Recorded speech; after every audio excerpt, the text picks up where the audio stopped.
এই মুহূর্তের বড় খবর, ব্রেকিং নিউজ জানাই আপনাদের। অবশেষে শর্ত সাপেক্ষে জামিন মঞ্জুর হয়েছে অনুব্রত মণ্ডলের। গরু পাচার মামলায় জামিন পেলেন অনুব্রত মণ্ডল। দীর্ঘদিন তিহার জেলে বন্দী ছিলেন অনুব্রত মণ্ডল। গরু পাচার মামলায় অবশেষে সুপ্রিম কোর্টে জামিন পেলেন অনুব্রত। দীর্ঘদিন তিহার জেলে বন্দী ছিলেন তিনি। মৈত্রেয়ী আমাদের প্রতিনিধি রয়েছেন। মৈত্রেয়ী, কোন শর্তে জামিন পেলেন অনুব্রত মণ্ডল?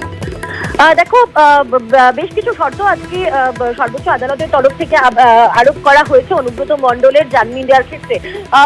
জানিয়ে রাখি, অনুব্রত মণ্ডল তিনি গরু পাচার মামলায় যে সিবিআই এর মামলা রয়েছে সেই মামলায় শর্ত সাপেক্ষ তাকে জামিন দিলেন সুপ্রিম কোর্টের বিচারপতি বেলা এম ত্রিবেদীর বেঞ্চ।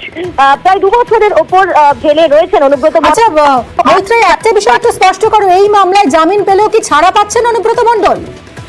দেখো, এখনো কিন্তু সেই সম্ভাবনা নেই, তার কারণ একাধিক মামলা চলছে। সিবিআই এর মামলাতেই শুধুমাত্র অনুব্রত মণ্ডল তিনি জামিন পেয়েছেন। এছাড়াও কিন্তু একাধিক মামলা রয়েছে, এনফোর্সমেন্ট ডিরেক্টরেটের মামলা রয়েছে অনুব্রত মণ্ডলের বিরুদ্ধে।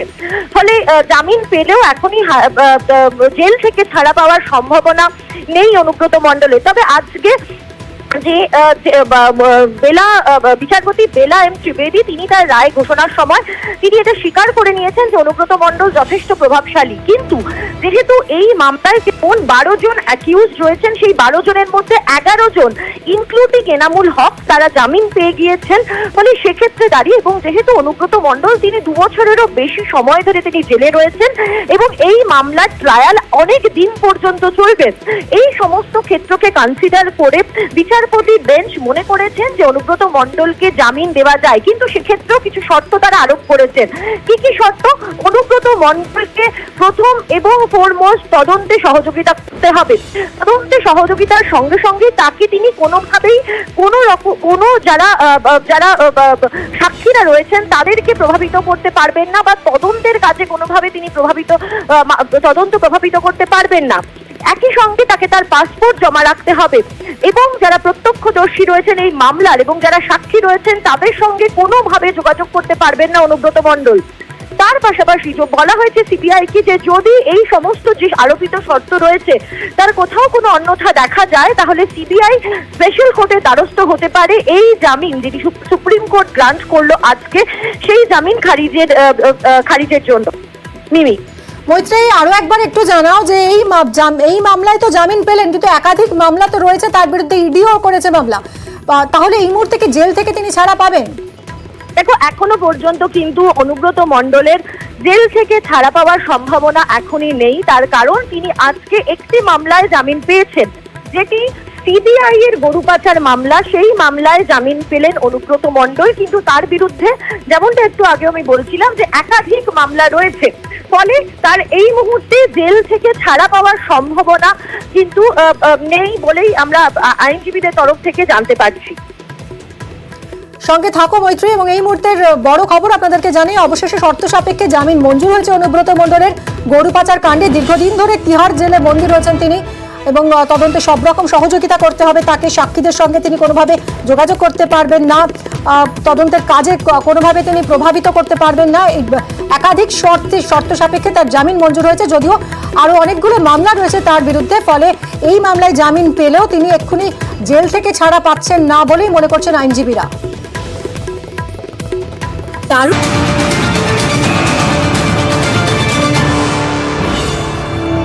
বাগডোগরা বিমানবন্দরে জরুরি অবতরণ, দিল্লিগামী বিমানের জরুরি অবতরণ, যান্ত্রিক ত্রুটির জেরেই বিমানের জরুরি অবতরণ বলে জানা যাচ্ছে। বিশ্বজিৎ মিশ্রা রয়েছেন আমাদের সঙ্গে, আর জানাবেন ডিটেলে। বিশ্বজিৎ, কি জানা যাচ্ছে? দেখো, একেবারেই প্রায় 8:44 নাগাদ কিন্তু দিল্লিগামী এই স্পাইস জেট বিমান 8199 সে কিন্তু বাগডোগরা এয়ারপোর্ট থেকে ওরা শুরু করে, কিন্তু কয়েক মিনিটের মধ্যেই আকাশে যান্ত্রিক ত্রুটি ধরা পড়ে এবং ফের জরুরি অবতরণ করা হয় বাগডোগরা বিমানবন্দরে। প্রায় 160 জন যাত্রী রয়েছে এবং বর্তমানে এই বিমানটি কিন্তু বাগডোগরা বিমানবন্দরের রানওয়েতেও রাখানো হচ্ছে এবং সেখান থেকে যান্ত্রিক ত্রুটি ঠিক করে কিন্তু ফের তাকে তার গন্তব্য দিল্লিতে পাঠানো হবে। তবে এখন পর্যন্ত বিমানবন্দর সূত্রে সেরকম কোনো তথ্য জানা যায়নি, তবে যান্ত্রিক ত্রুটির কারণেই এই জরুরি অবতরণ করা হয় বলে আমরা জানতে পারছি এবং 160 জন যাত্রী এখানে রয়েছে এবং কারো কোনো কিছু হয়নি বলে বিমানবন্দর সূত্রে আমরা জানতে পারছি। ধন্যবাদ বিশ্বজিৎ।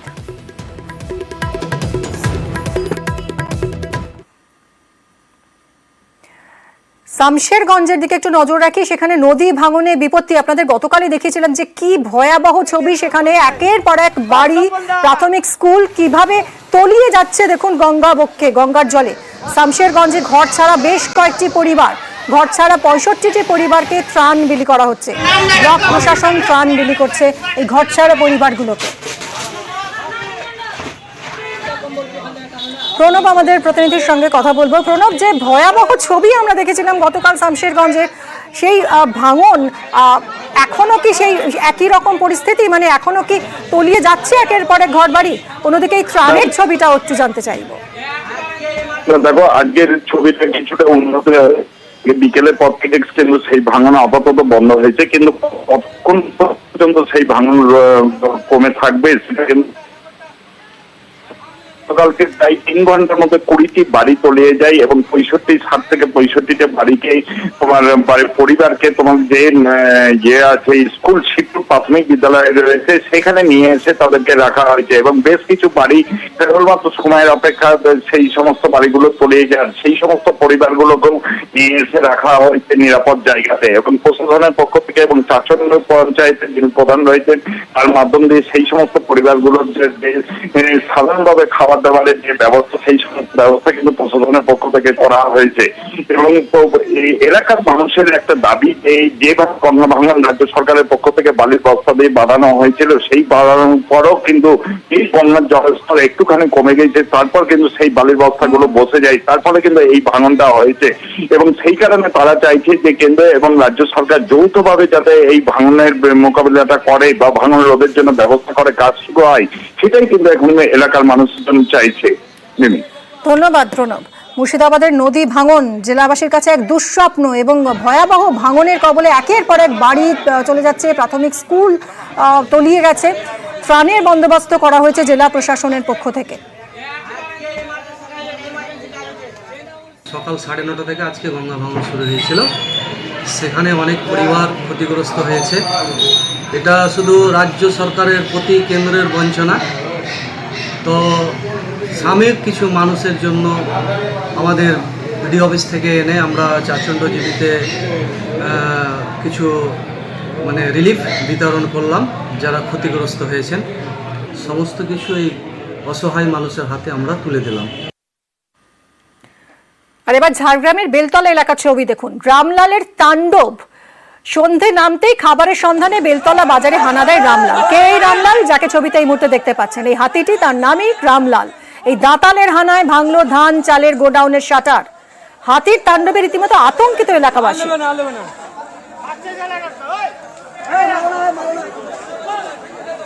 কথা বলবো রাজু আমাদের প্রতিনিধির সঙ্গে। রাজু, এই যে রামলালের তাণ্ডব ধরা পড়েছে ছবিতে আমরা দেখতে পাচ্ছি, রামলালকে কি বসে আনা গেল? শেষমেশ বন দপ্তর সেখান থেকে তাকে জঙ্গলে ফেরায়, কিন্তু যেটা প্রশ্ন থেকে যাচ্ছে বারবারই এই খাবারের জন্য হাতি জঙ্গল থেকে বেরিয়ে আসা এবং লোকালয়ে ঢুকে পড়া, এটা নিয়ে একটা যেমন প্রশ্ন রয়েছে। কারণ বারবার মানুষ অভিযোগ করছে জঙ্গলের ভিতরে যে পরিমাণ খাবার থাকার কথা বা তাদের বসস্থান ঠিক করে রাখার কথা সেই জায়গায় থাকছে না, কারণ জঙ্গল কেটে ধ্বংস করে ফেলা হচ্ছে, যার ফলে মূলত বারংবার হাতি চলে আসছে লোকালয়ে। আর যা নিয়ে ইতিমধ্যে বন দপ্তরের এক অংশের আধিকারিকদের বক্তব্য যে জঙ্গলের যে অনুকূল পরিবেশটা এতদিন ছিল, বিশেষ করে ঝাড়খণ্ড এলাকায় যে জঙ্গল ছিল, সেই ঝাড়খণ্ডে সেই জঙ্গল কেটে ফেলা হয়েছে এবং সেই জায়গায় যে জঙ্গল ছিল সেই জঙ্গল না থাকার কারণেই মূলত হাতি বারংবার চলে আসছে ঝাড়গ্রামে। এবং ঝাড়গ্রামে এত পরিমাণে হাতির সংখ্যা বেড়েছে যার ফলে জঙ্গলের মধ্যে অনেকটাই যে রেস্কিউ যে হাতিগুলো স্থায়ীভাবে থেকে যাচ্ছে সেই হাতিগুলো থাকতে পারছে না, তার ফলেই তারা জঙ্গল থেকে বেরিয়ে আসছে এবং লোকালয়ে আসছে, খাবারের সন্ধানে বিভিন্ন জায়গায় তাণ্ডব চালাচ্ছে।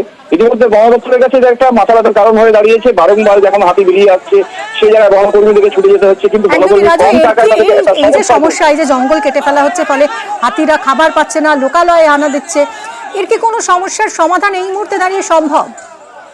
ইতিমধ্যে বন দপ্তর যেটা জানাচ্ছে, যদি বনসৃজন যদি ঝাড়খণ্ডে হয়, যদি ঝাড়খণ্ডে আরো বেশি করে বনসৃজন হয়, কারণ সেখানে যেভাবে জঙ্গলকে কেটে লোকালয় করে ফেলা হচ্ছে সে জায়গায় সেখানে যদি বনসৃজন হয় তাহলে হয়তো হাতিটা কিছুটা গিয়ে সেই ঝাড়খণ্ড এলাকায় থাকতে পারবে।